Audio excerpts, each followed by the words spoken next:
Hey, welcome to section 3 for the G sound. Now, in section 1 and section 2, I went over how to make the sound, and I explained that the G sound really happens toward the back of your throat, in the back of your mouth, with your tongue hitting the roof of your mouth. But I want to give you some more tips and some more details. So let's quickly jump back to my screen.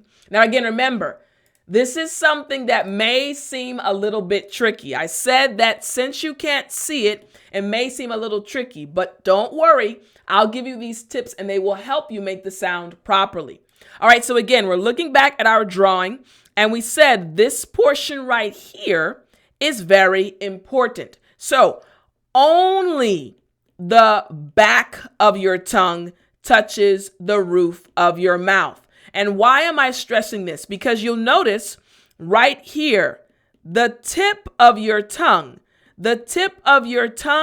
does not touch the roof of your mouth. So it's not your whole tongue, it's just the back portion. So it's G. But you can still see the tip of my tongue, right? G. Exactly. It's only the back of your tongue. And again, I do want to emphasize this as well. I drew the entire neck, right?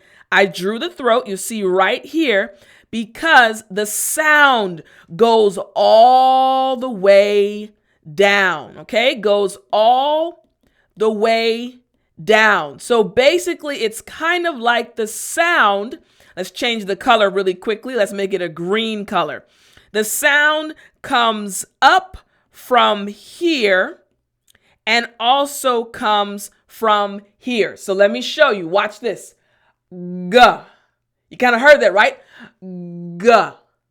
Exactly. Now, let's look at some advanced English vocabulary words that use the G sound.